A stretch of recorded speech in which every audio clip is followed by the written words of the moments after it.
American nationalism probably evokes some familiar images: the US flag, the bald eagle, Mount Rushmore, the Statue of Liberty. But think deeper. Maybe the Constitution, Christian values, Enlightenment ideals, entrepreneurship, hamburgers, cowboy hats.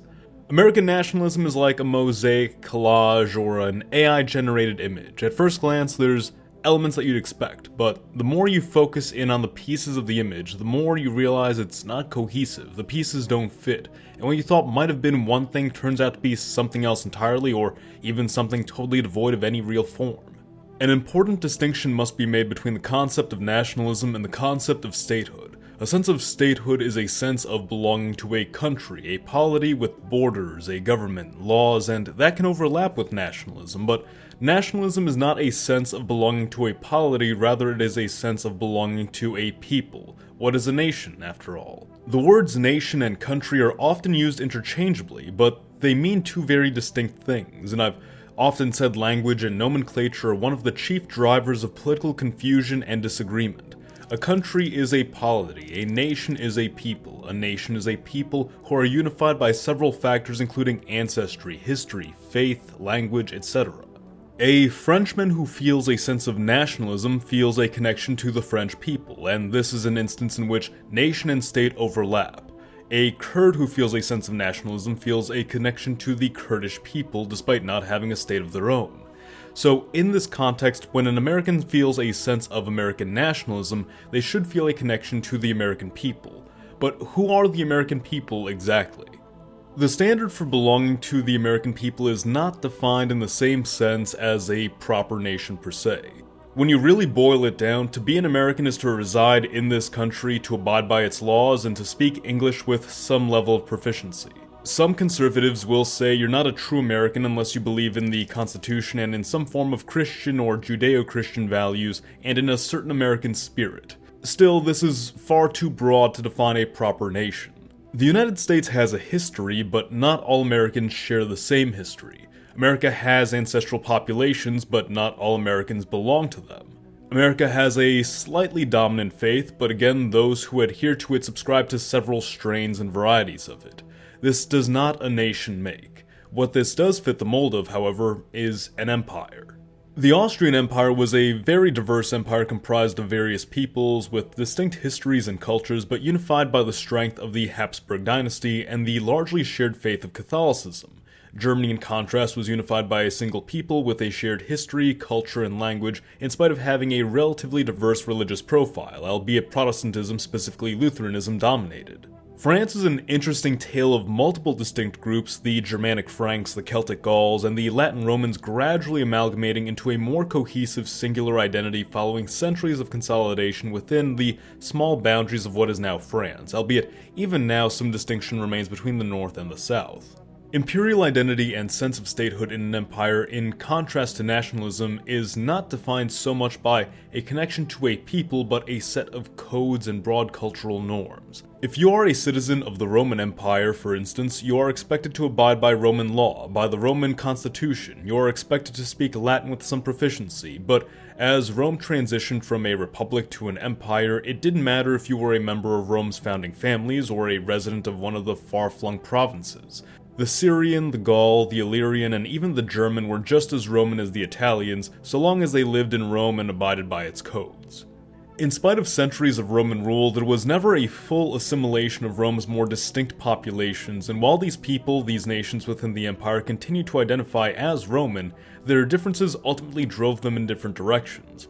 Eventually, the Romans would see the Celtic parts of their empire attempt to break away in the form of the Gallic Empire, and this territory would eventually come under the control of the Franks years later. The Aramaeans or Syrians would attempt to break away in the form of the Palmyrene Empire, with this territory being occupied by the Arabs centuries later. The Illyrians and frontier provincials who had become more numerous in the military would come to dominate the western half of the empire. Keep in mind Constantine, who was himself of Illyrian descent, would even relocate the capital from the west to the east, and of course the east would ultimately be dominated by the Greeks. What's telling, however, is that in most instances, in spite of varying customs and interpretations of Roman culture, the identification with Rome did not vanish. They were still Roman, but Roman in the style of the Celts, Roman in the style of the Greeks, and often they styled themselves as the one true Rome. The sense of statehood, even in the absence of a nation-state, could not eradicate the habits and kinships felt by the nations which comprised Rome's empire, but rather in a way it confused them, so that for a time the Celt ceased to see himself as Celtic and the Greek ceased to see himself as Hellenic. But still they recognized that they were different from one another. One was a true Roman and the other was not.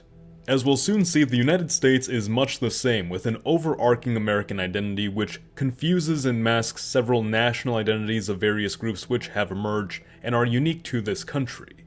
Hello audience, Mr. Z here with another video for you. If you're new to the channel, welcome. We have videos like this every week where we talk about history and politics, so be sure to subscribe, leave us a comment about what you'd like to see next, and stay tuned for more. If you'd like to join the community, we do have a public Discord server linked in the description, along with a community-made subreddit loaded with memes, charts, maps, and more. And of course, if you'd like to help support the channel directly, consider becoming a channel member or donating to us on Patreon. Having dealt with censorship and demonetization in the past, especially when covering more sensitive topics, your support really goes a long way to keeping the channel going. All members do gain access to a separate members-only Discord server where you can speak with me directly.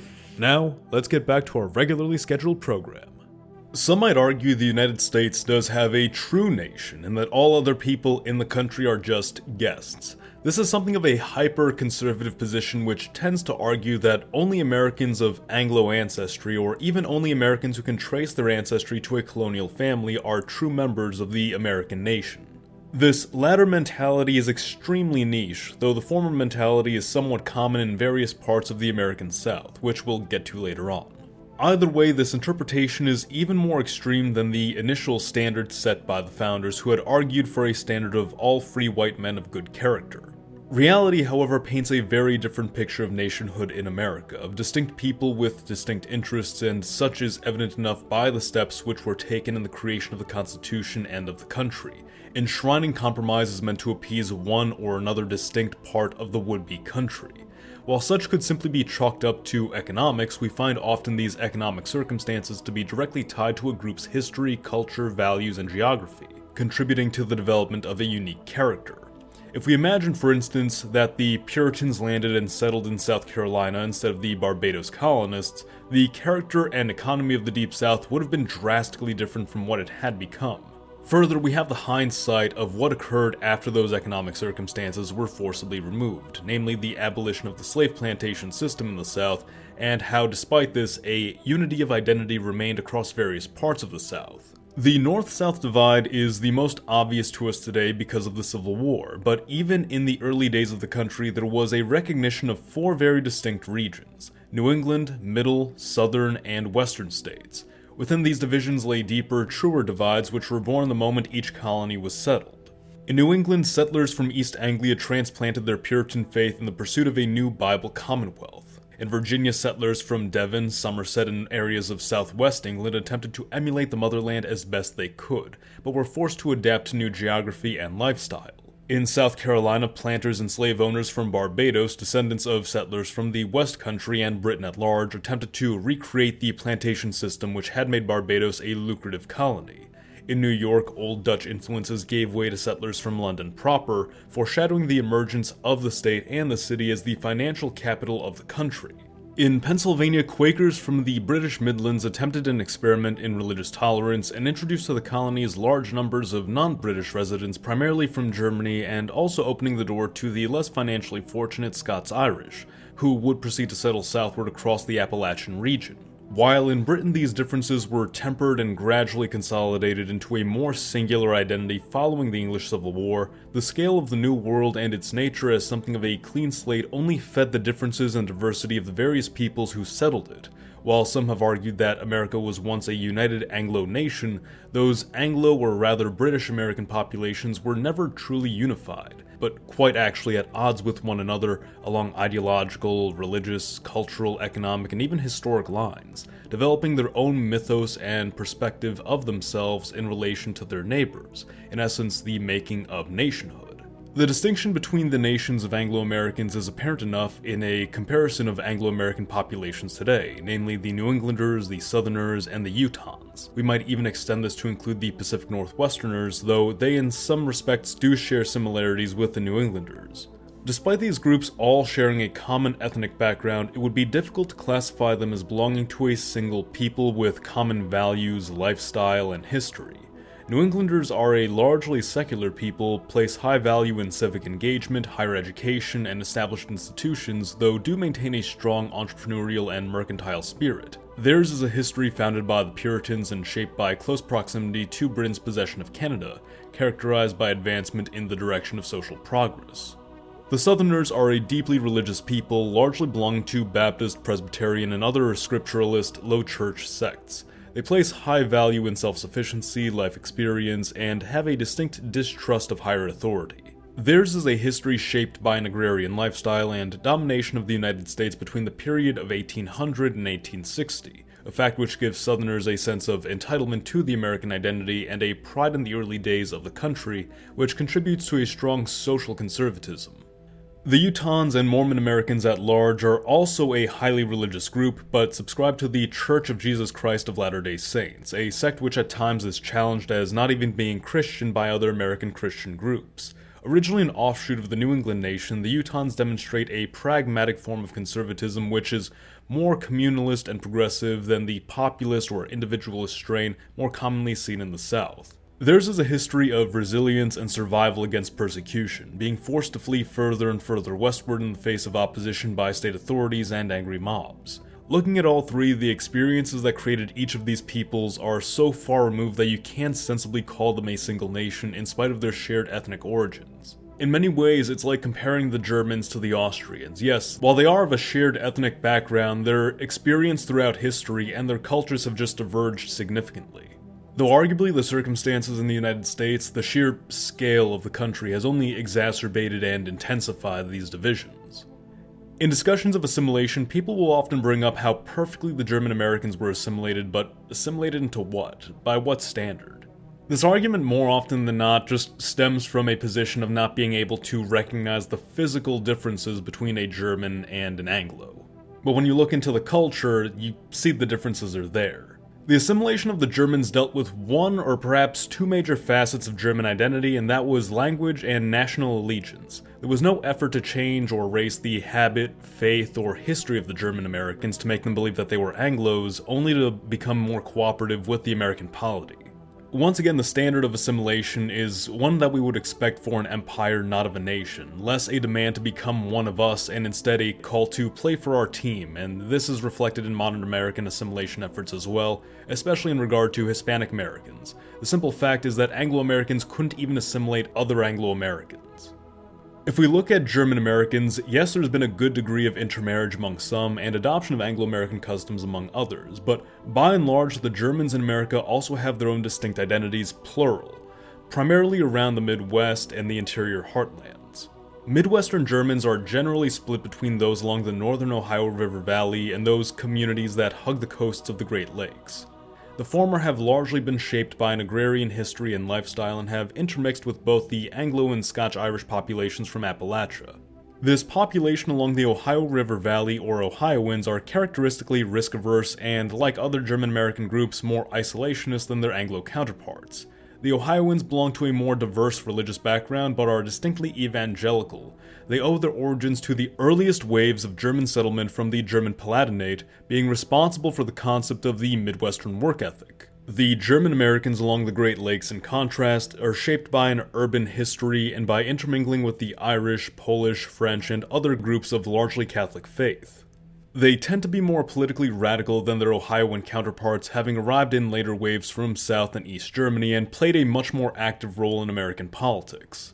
In the interior heartland, Heartlander German Americans, originally from North Germany, brought over their Lutheran faith, and while many still retain it, a large chunk of the population adopted other Protestant faiths in later generations, though they remain distinctly mainline as opposed to evangelical like their Ohioan counterparts. Maintaining an agricultural lifestyle was a key driver for many of the initial settlers in this region, as industrialization across Germany and Europe as a whole was gradually pushing farmers to the fringes, and the vast lands of the United States paired with its relative freedom proved a much more attractive option for many German farmers, whose alternatives were to seek new employment or migrate to another large country like Russia. While socially conservative, the Heartlanders are particularly distrusting of higher authority, similar to the Southerners, and like them share a tendency to support populist figures. As you can see, the histories of these various peoples alone paint a picture of not one nation rising and growing, but several nations with their own stories coming to occupy the same land and cooperating with one another not as a single people, but as a single country, as, again, an essential empire of several people united by a loose identity generally boiled down to common language, common legal and political systems, and a common obligation to rally around the flag when the Union is threatened. American nationalism as it's used presently is a bit of a misnomer because, again, there is no single American nation. A sense of shared pride, unity, and strength among the various people who comprise this union might be called American unionism, or more colloquially, patriotism. Patriotism is a term untethered to any sense of nation or people or even culture. Rather, patriotism simply refers to one's sense of loyalty and devotion to a country, and the origin of the term relates to referring to someone as a fellow countryman. Some interpretations have specifically referred to people of a shared lineage, but generally across history the term has been synonymous with loyalty to a state or land.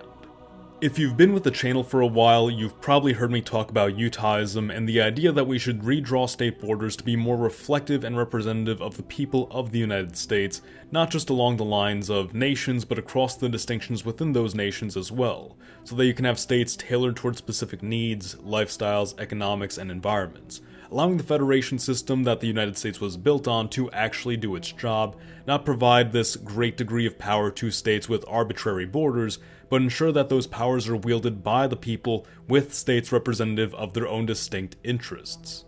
Anytime I talk about the deeper cultural differences in the US, I of course need to take the opportunity to discuss Utahism briefly. I think a readjustment of the state boundaries would genuinely go a long way to making the US a more functional and less divided federation, with less combativeness over cultural issues. If you're interested in learning more, or even interested in starting your own Utahism chapter, there is a website linked in the description, as well as a YouTube channel you can check out as well.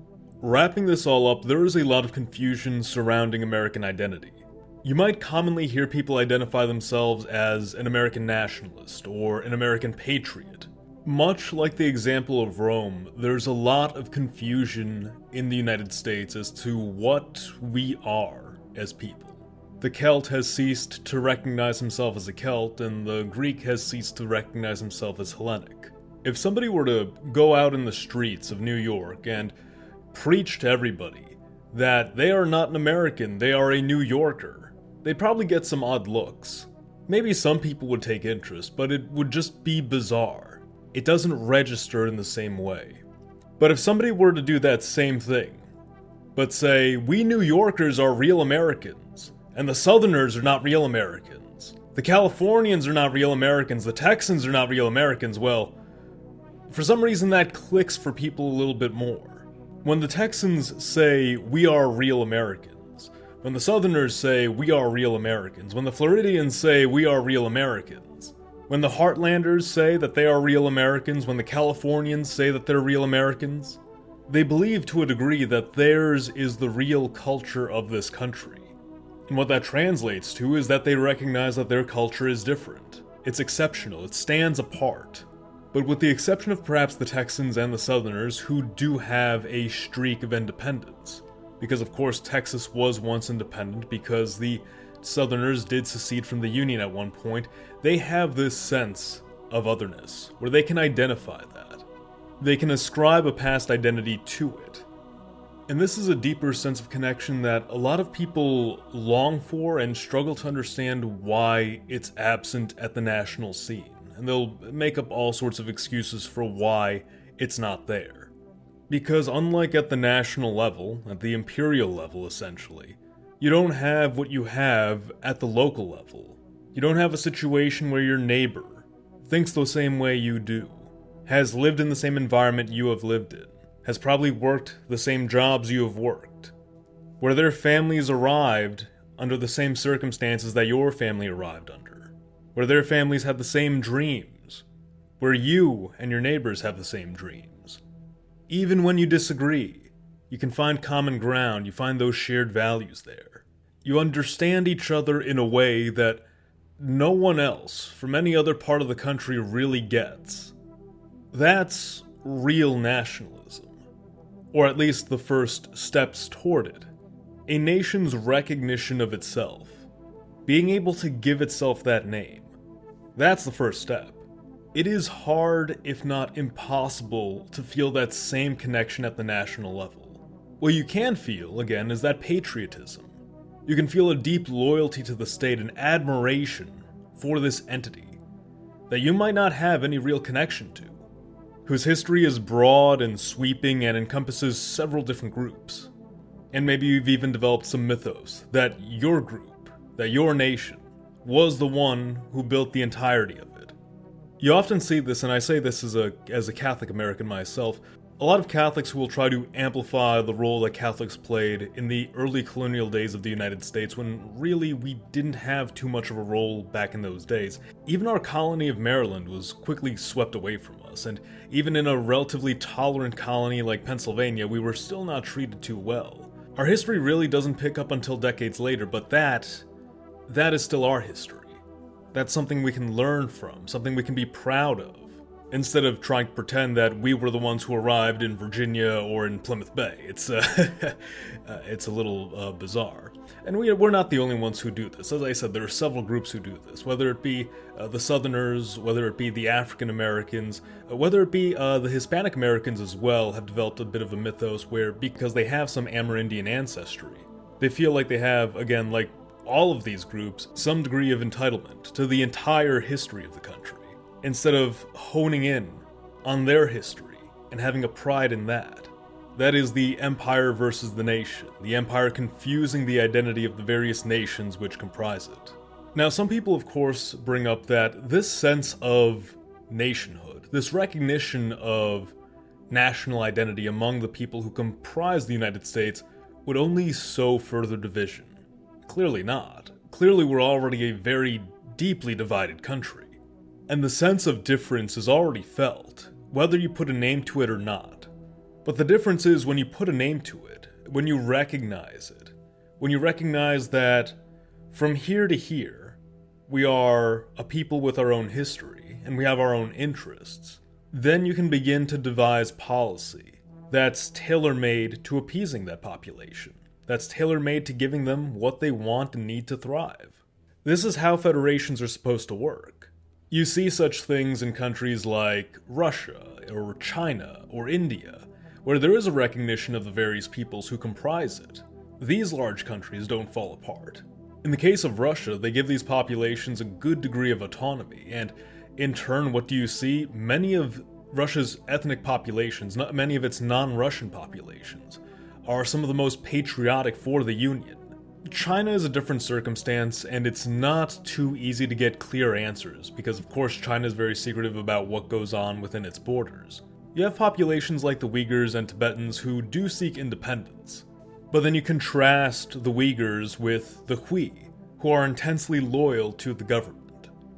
And this gives people an opportunity to feel a true sense of pride in being American. Not just American broadly, but the specific type of American they are. The Utahns are a model example of this, and this is also part of the reason that Utahism is called Utahism. The Utahns, or the Mormons, recognize that they're different. They've had a turbulent history with the United States, but you look at their situation today, and they're essentially model citizens. In terms of political polarization, they're one of the most reliably conservative states in the country, but that doesn't translate into radicalism. As a matter of fact, they're one of the most pro-union states in the entire country. They don't feel a real incentive to break away because they're happy with their situation. Utah, as it is, despite not having the best borders, was directly settled by the Mormon population and actively turned into a state that reflected their values and their interests and their desired policy. The result of that is a sense of security in their culture. They don't have to worry about national politics shifting one way or the other, because no matter what, you can probably guarantee that Utah is going to remain the same, as long as they're the ones in charge of it. Whereas if politics don't go the way the Democrats want, you have states like Oregon and California that say that, oh, we might secede from the Union. And if things don't go the way the Republicans want, you have states like Texas and Florida that say, well, we'll secede from the Union. Because when the Union swings one way, and you've convinced everybody that the identity of the Union is your identity, well, then you're afraid when it swings one way or the other because, well, what's going to happen to me who believes differently? But if you recognize, oh, the union as a whole doesn't reflect me. Me and my folks over here, we're our own thing. And we're a willing part of this union. You don't worry about the federal politics as much as you worry about the local politics. And the local politics will remain fairly stable unless there's a huge swing in your community one way or the other. In which case, you'll be plugged into that and you'll probably understand the nuance of it a lot more. There won't be the same polarization and misunderstanding that you have at the federal level where it's like, I wonder why the people in New York don't want to vote like the people in Texas. I wonder why the people in California don't want to vote like the people in Florida. It doesn't make any sense. It doesn't have to be a matter of patriotism versus nationalism. As a matter of fact, in a federal system, you should be able to have both. But those are just my thoughts. Let me know what you think in the comments below, like the video if you enjoyed it, and subscribe for more.